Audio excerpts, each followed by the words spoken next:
selamat pagi, selamat bertemu kembali dalam acara Sekolah Minggu di Rumah Saja. Tentu saja masih bersama dengan kami di tempat ini. Nah adik-adik, sebelum kita mendengarkan puji-pujian dan cerita Sekolah Minggu, mari kita berdoa terlebih dahulu ya. Tuhan, kami bersyukur pagi hari ini kami mau memulai akan ibadah Sekolah Minggu di tempat ini. Biarlah Tuhan Engkau memberkati setiap adik-adik. Terpujilah Tuhan Allah kami yang hidup. Haleluya, amin. Nah, saksikanlah lagu-lagu berikut ini. Ikan koki ekornya panjang, burung pipit terbang melayang. Anak Tuhan harus berjuang, dengan Tuhan kita pasti menang. Ikan koki ekornya panjang, burung pipit terbang melayang. Anak Tuhan harus berjuang, dengan Tuhan kita pasti menang.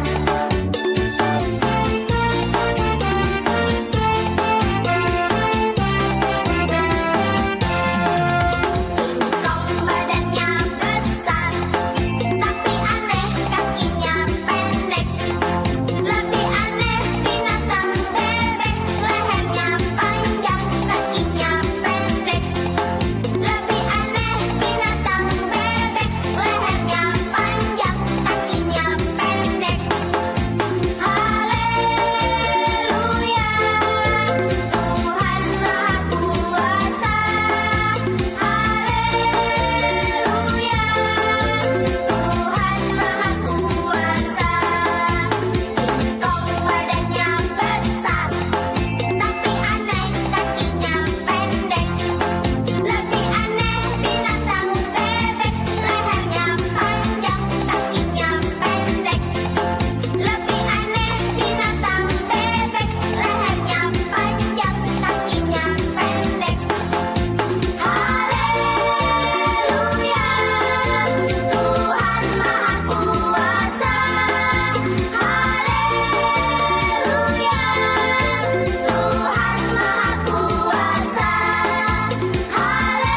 Haleluya, Tuhan Maha Kuasa. Haleluya, Tuhan Maha Kuasa. Kambing embek-embek, kucing meong-meong, kodok teot teplung. Tetapi anak Tuhan selalu bergembira, pujilah haleluya. Kambing embek-embek, kucing meong-meong, kodok teot teplung, tetapi anak Tuhan selalu bergembira, pujilah haleluya.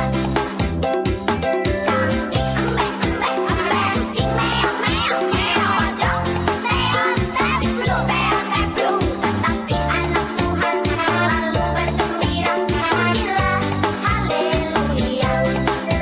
Pujilah haleluya. Sebelum kita mendengarkan cerita firman Tuhan pagi hari ini, terlebih dahulu kita mau sama-sama menghafalkan ayat hafalan yang terdapat dari kitab Mazmur pasal yang ke-100 ayat 1 sampai yang kedua.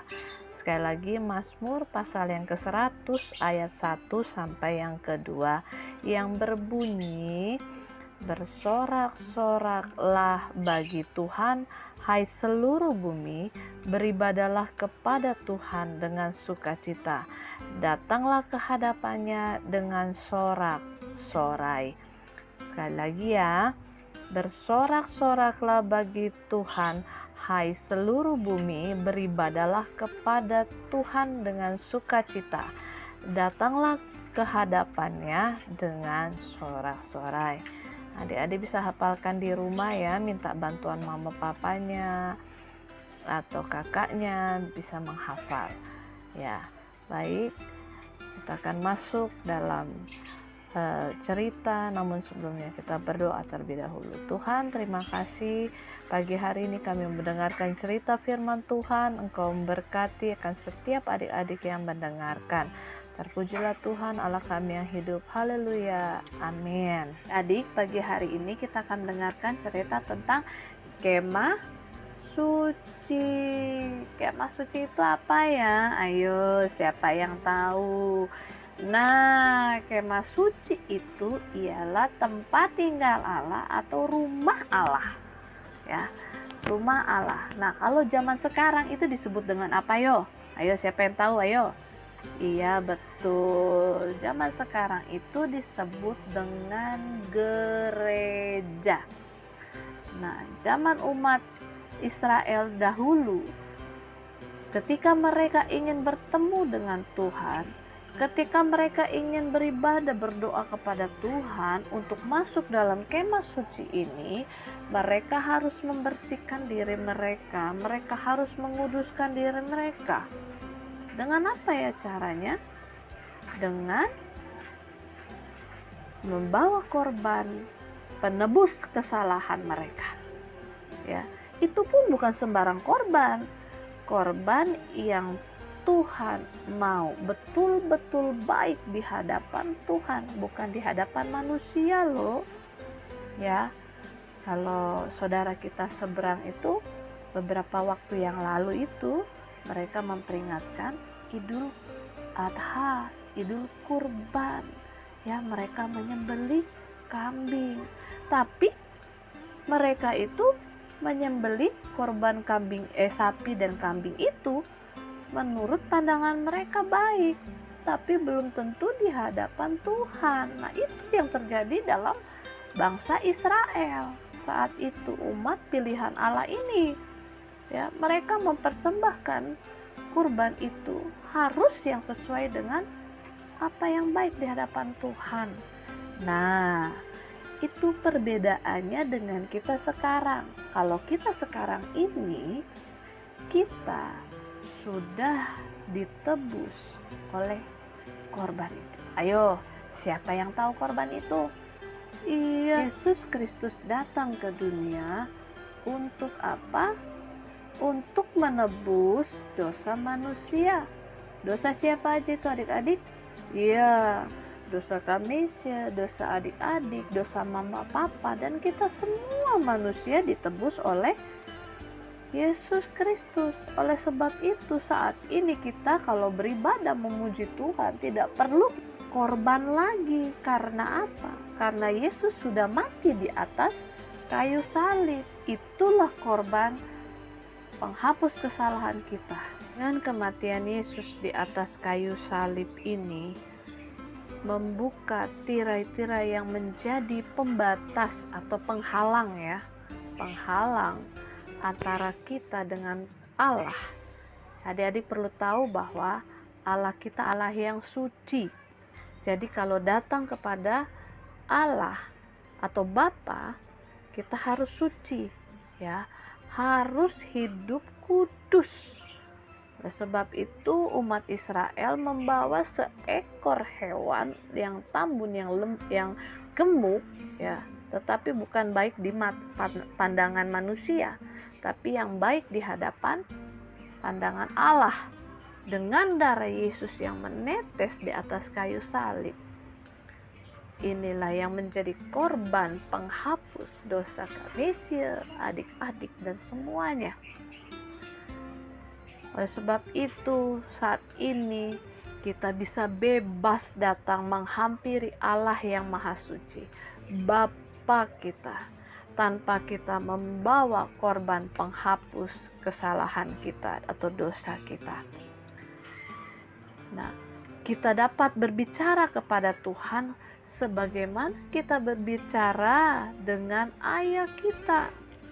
Karena Tuhan Yesus yang sudah mati itu menjadi pengantara antara kita dan Bapa.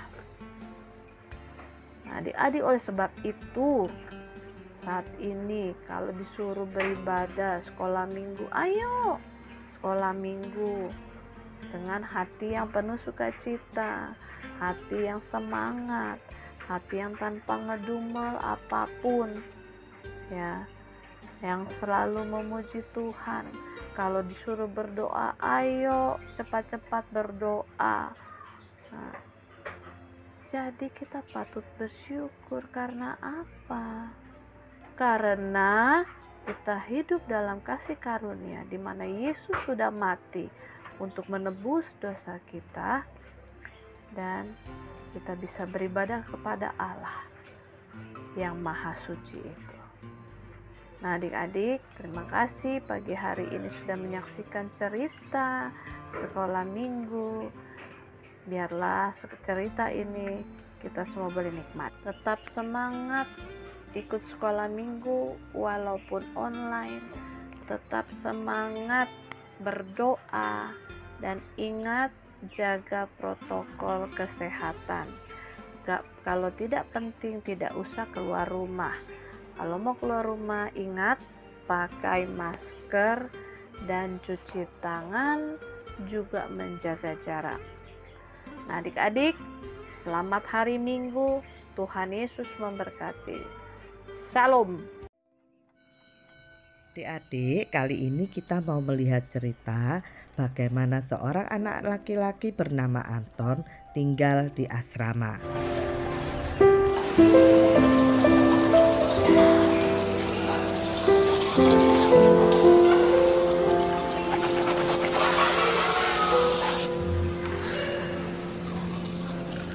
Anton terlambat bangun sehingga dia merasa dibuli oleh teman-temannya.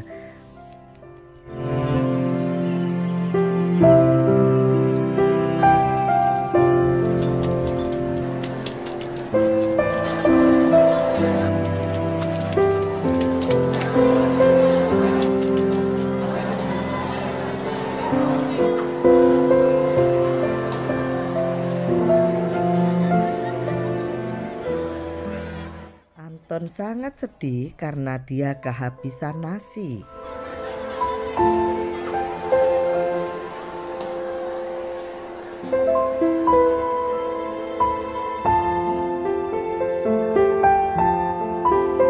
Ternyata Anton tidak dibully loh, tapi Anton malah diberi nasi oleh teman-temannya. Jadi adik-adik, sekarang kita tahu bahwa kita tidak boleh menuduh orang sembarangan tanpa kita tahu bahwa kesalahan itu adalah diri kita sendiri. Ternyata orang-orang di sekitar kita yang kita rasa jahat, tetapi mereka adalah orang-orang yang baik, yang penuh kasih terhadap diri kita. Adik-adik kekasih, bagaimana ceritanya? Seru kan? Oh, tentu seru. Nah, kami sih berharap apa yang disampaikan bukan hanya hari ini nih, minggu-minggu lalu dan nanti yang akan datang, cerita sekolah minggu yang disampaikan walaupun lewat online, kami sih berharap adik-adik tetap mengingat dan ayat hafalan selalu dihafal ya, biar kita terus perkatakan iman. Nah, kita akan mengakhiri ibadah sekolah minggu pagi hari ini. Mari kita berdoa. Tuhan, kami bersyukur pagi hari ini kami sudah mendengar firman Tuhan yang begitu indah. Ajar kami untuk kami boleh taat dan setia. Berkati seluruh adik-adik yang ada, berkati Tuhan Yesus gereja kami. Haleluya, amin. Terima kasih, dadah, sampai jumpa.